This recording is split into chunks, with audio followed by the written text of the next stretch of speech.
Hello, good morning, warm welcome to your decoding of the Economic Times newspaper. I'm Priyanka Bhatia from Women on Wealth, and today we're going to celebrate together the 1 billion jabs that actually India is celebrating and what it means for our economy. So today that's the conversation that we're going to really engage in. And before we get in there, let's look at all that is there in the papers. Well, our Prime Minister would have started speaking right now, right? Because he was to speak at 10 a.m. about, I think the conversation is going to be about jabs and the country overall. That's the conversation that even we are going to talk about today. Hi Jyoti, Rezina, Ashna, good morning guys. Yes, let's keep all those hearts coming. Let's begin. So, shot in the arm, the vaccination milestone. India celebrates 1 billion jabs. And our Prime Minister, Mr. Narendra Modi, has said that India scripts history. So, let's talk about this first. So, I'm very quickly reading and sharing what is in the papers around this today. So, as the clock struck 9:48 a.m. on Thursday, celebrations organized by the center and state governments erupted across the country as India reached the milestone of administering 1 billion COVID-19 vaccine doses. The occasion was marked by a display of the tricolour, the world's largest flag woven by Khadi industry at the Red Fort. The moment came in less than 2 hours of the vaccination since morning, with inoculation of 14,66,707 beneficiaries at a record 88,317 operational vaccination sites.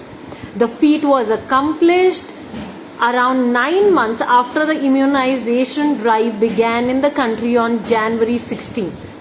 India scripts history, Prime Minister Narendra Modi said on a post in Twitter. We are witnessing the triumph of Indian science, enterprise and collective spirit of 130 crore Indians. Congrats India on crossing 100 crore vaccinations. Gratitude to our doctors, nurses and all those who work to achieve this feat.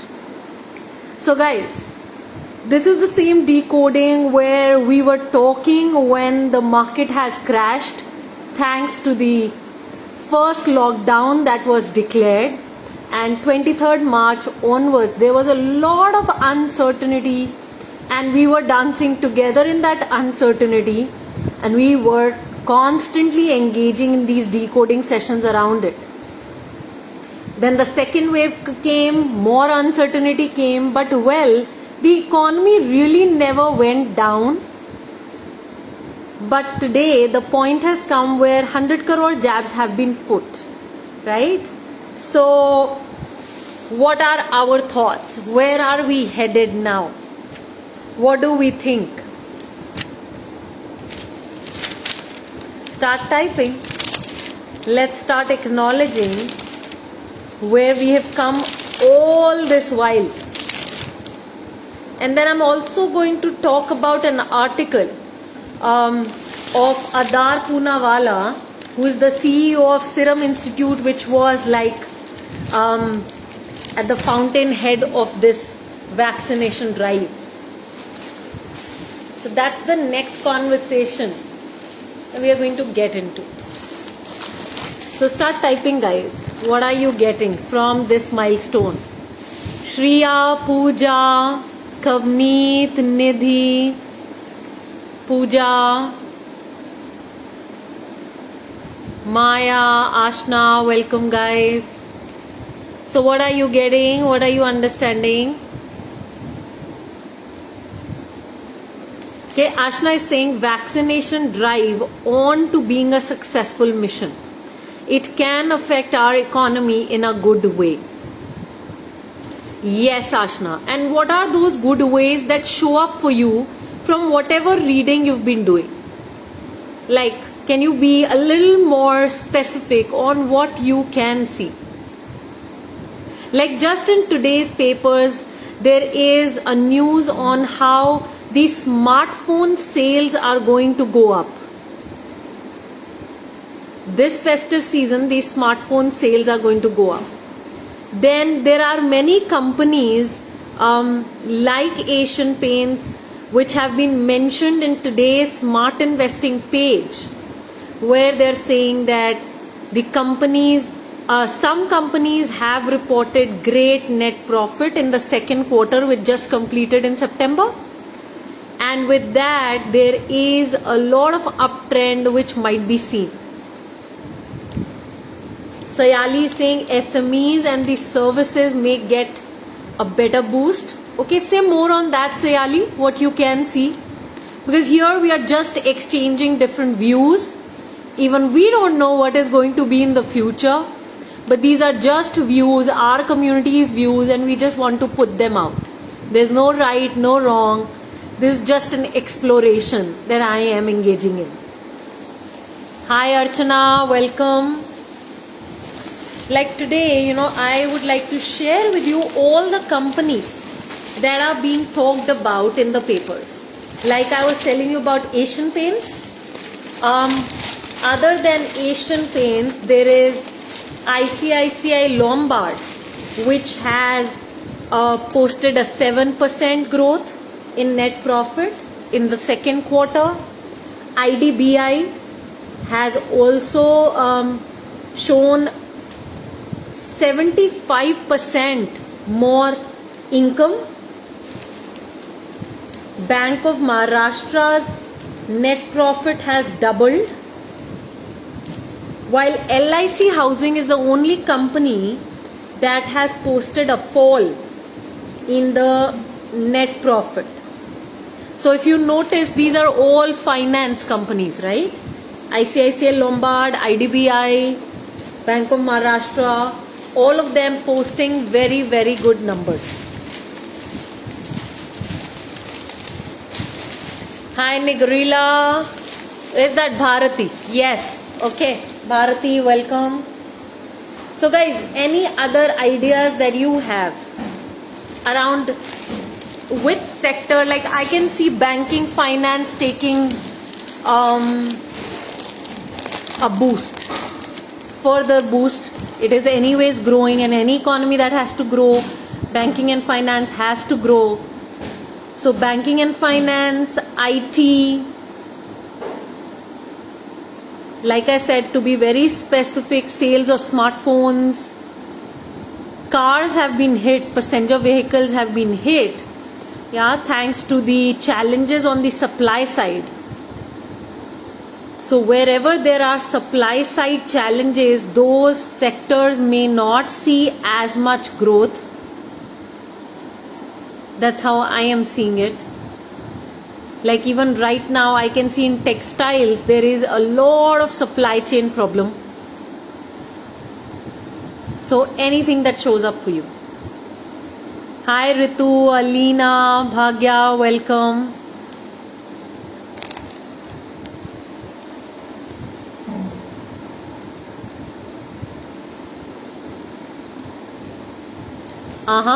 What about the food industry? Ashna shows up for you.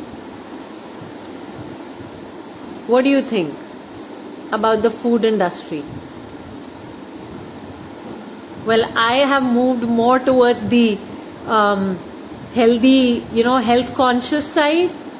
But I don't know if the packaged food is going to really see a growth.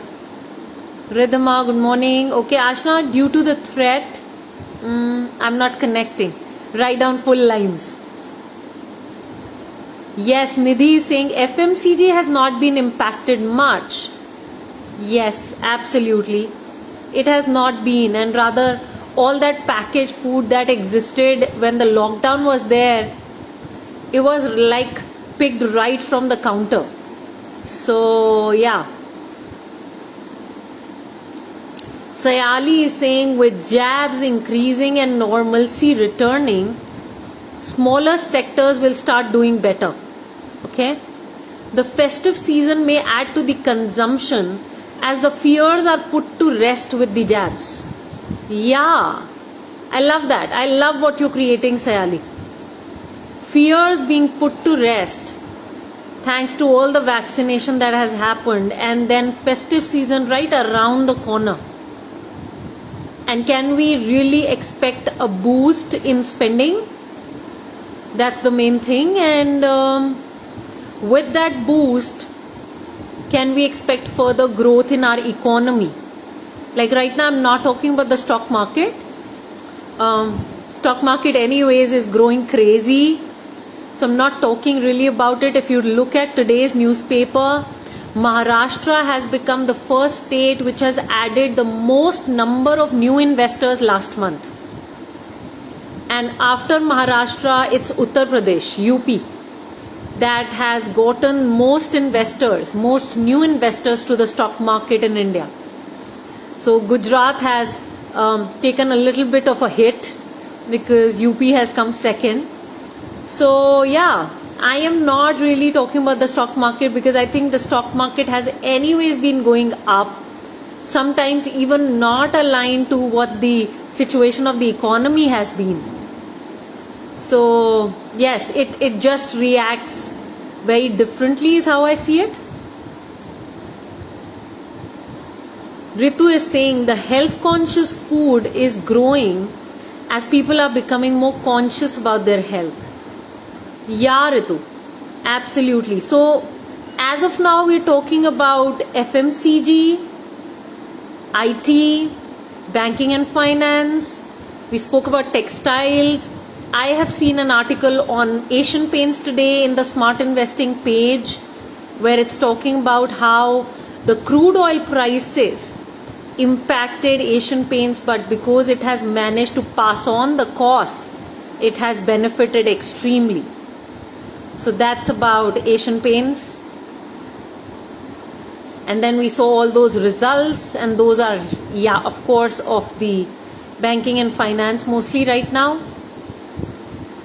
Okay, moving on. While you guys think more of the boost that the economy is going to get with this milestone being achieved, I'm going to read what Adar Poonawalla is saying about the milestone, and he's the Chief Executive Officer of Serum Institute of India, and he's been responsible for nearly 90% of the total supplies of COVID-19 vaccine in India. So he's saying that the journey so far has been like from getting regulatory approvals, building the plant, getting the funding together. It was a huge task. The cost was more than $800 million. The capital was raised from Gates Foundation and other countries which gave them advance.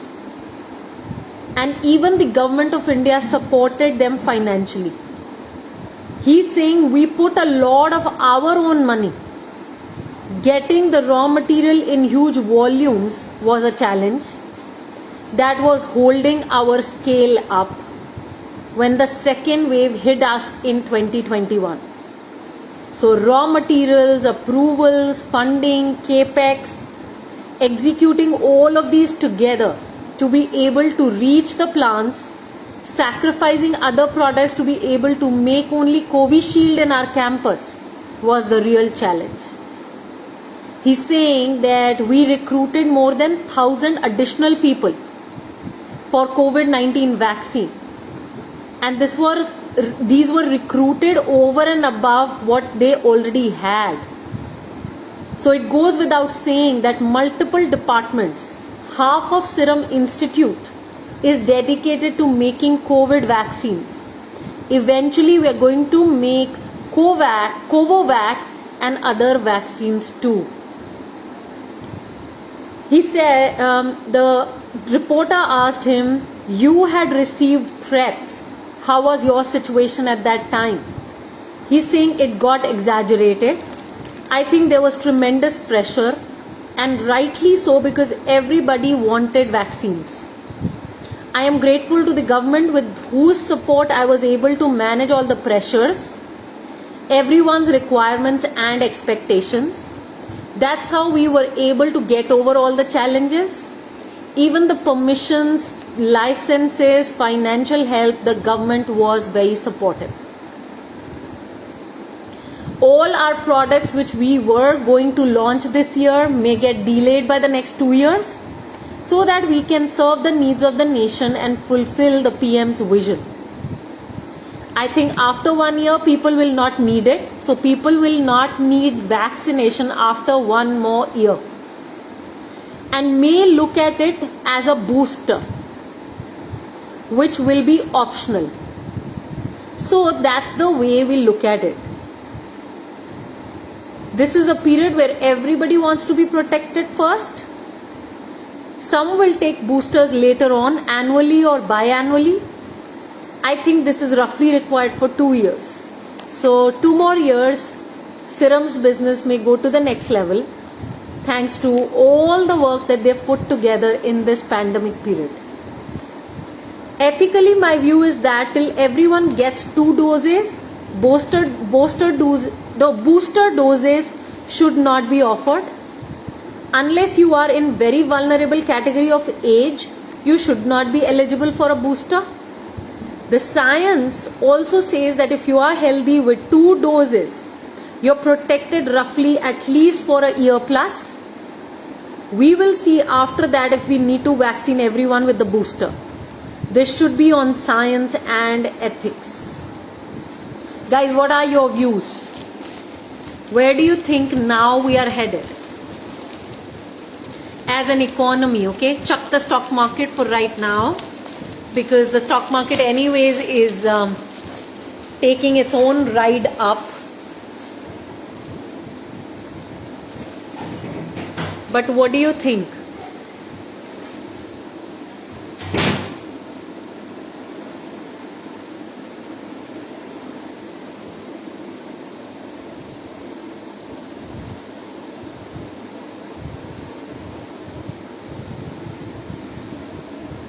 You got to start looking at the various sectors that you've studied and see which sector are all the sectors going to, benefit.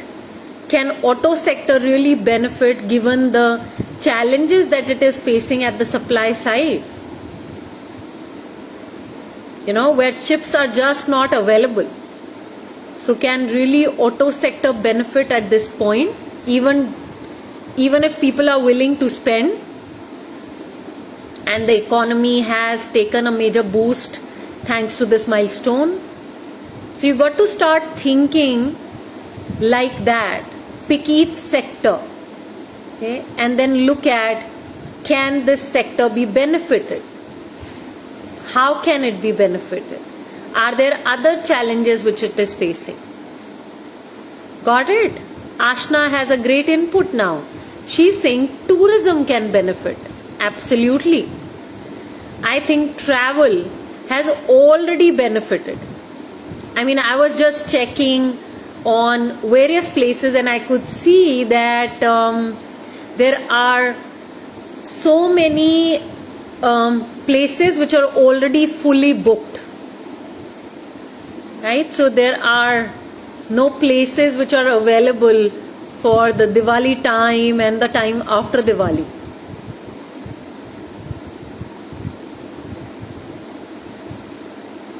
Okay. Sayali is saying, I am a proud Punekar after listening to this. Brilliant, Sayali. Our community is full of the Pune women.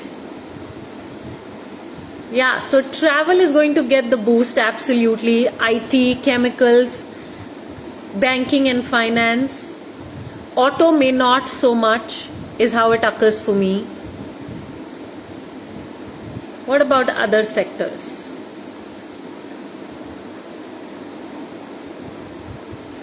Tobacco and those sectors, liquor and all, are going to always benefit. In today's newspaper, there is an article that if in the budget the something like tobacco tax or some tax around that, if that increases, then it's going to hit ITC's tobacco business. So that's another thing. Pooja is saying health sector can benefit. Because if you look at Dr. Reddy's getting Sputnik, so just an example, yeah, Pooja, got it. Yeah, healthcare already got a very, very major boost in this period. And yes, with more and more technology getting introduced in this area, I think healthcare could be another sector. Okay, Jyoti is another Punekar. Resina is saying things will normalize and people will get back to working. So consumable product sale will increase. Yes, absolutely, Resina. I think people are already ready, waiting to spend money now. Like, how many of you are really wanting to spend money this Diwali? Like, you can see that, yeah, you're just waiting.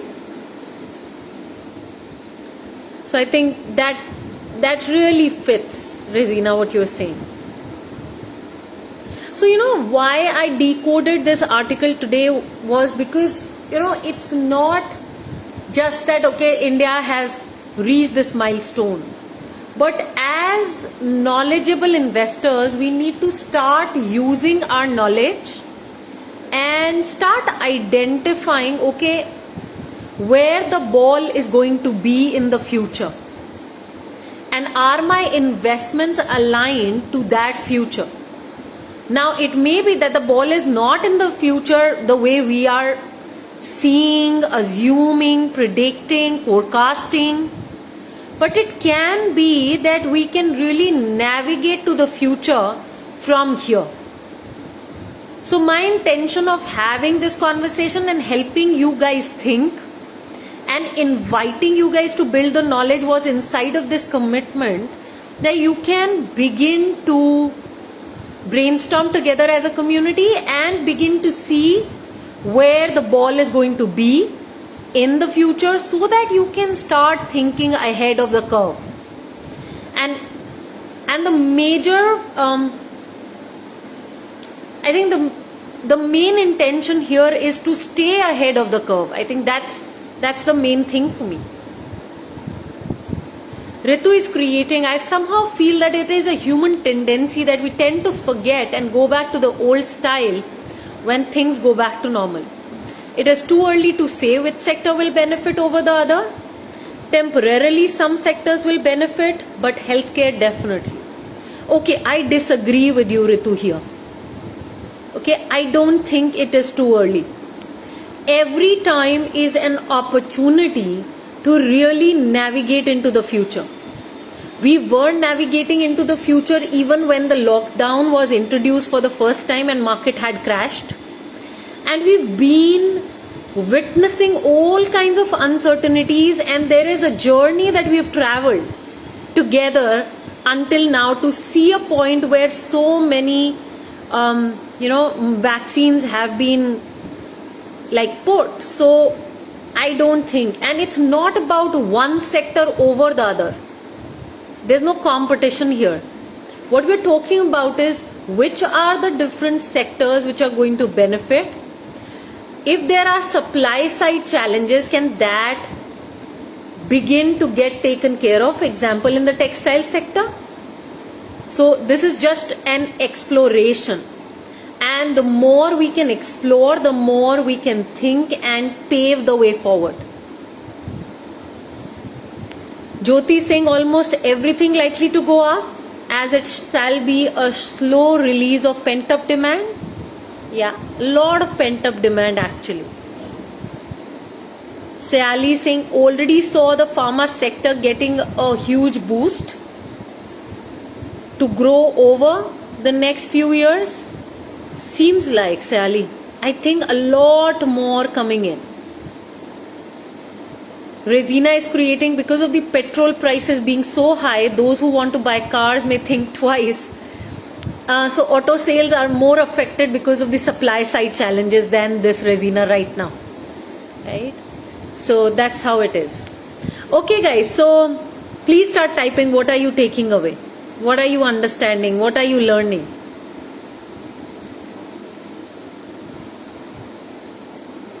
Okay, Jyoti is saying that once the chips and the semiconductors get sorted, auto companies will see an uptick? Yeah, can be. High probability of getting there. Absolutely.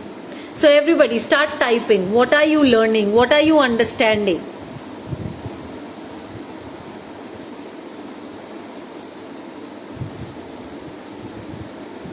What's showing up for you? Ashna is saying she's feeling optimistic about the growth in the economy. Yes, absolutely. And let this positivity just continue. We've all seen the worst of the times and we persisted with an optimistic view. So, absolutely, Ashna. Good job. What else? What is everybody taking away? What are you getting?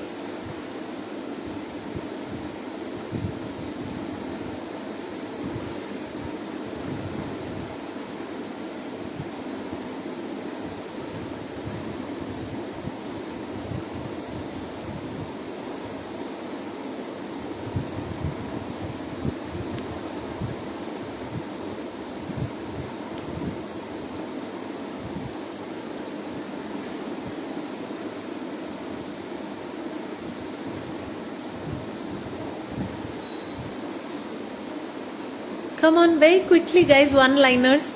What are you getting? Is there a way of thinking that you can adopt?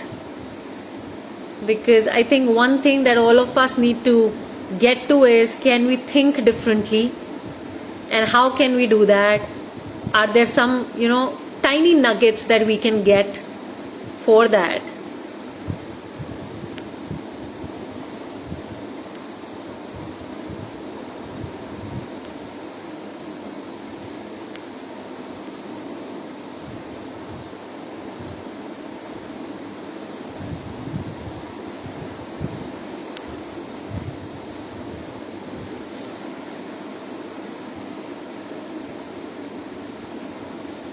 So I would really like to hear something around the way of thinking.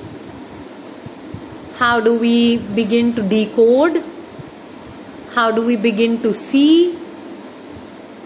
Because as beginners, that is critical. Hey, Pooja is creating that economy is recovering. Many sectors will see good amount of growth. So need to be really watchful of growth in the various sectors. Got it. And Pooja, maybe there is a need for us to really invest wisely by looking at all this information, seeing our portfolio, investment portfolio that you're already building, and seeing, am I on track? Am I being in the flow? Because that's really critical, being in the flow. We don't want to go against the tide. We want to ride the tide and then, flow and make money alongside. So, good one, Pooja, good attempt. That's what I would like to see. Okay, anybody else? Please start sharing the video, all of you who are sharing your takeaways or you shared your viewpoints. Spread the world of financial education around you. Okay, Ritu is saying invest wisely is what she's taking away, and staying watchful. Sure. Razina, the thought process is still getting a little adjusted to thinking that way and paying more attention to all these sectors that affect the economy and those that affect our growth. Got it.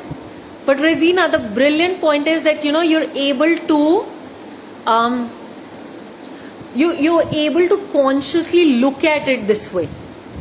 Just yesterday I was talking with one of my mentors and he was really pointing me to a direction that, okay, Priyanka, how can you now think this differently? There is a habitual way of you, thinking it in a certain way. Now, how can you do it differently? Pooja, going through different articles, gather information, look for better opportunities. Sure. Brilliant. Got it. So everybody, on this note, I'm closing this live. Thank you so much for participating and engaging with me in this meaningful exploration. We will keep coming back with more decoding so that we can think more, think ahead, and think far. On this note, I'm closing the live, and if you benefited, do make sure you share the video with people in your life. Spread the world of financial education for all the women around you. Let every woman independently and confidently make their own financial decisions. Thank you so much. On this note, closing this live. Loads of love. Take charge. Stay safe. Bye-bye.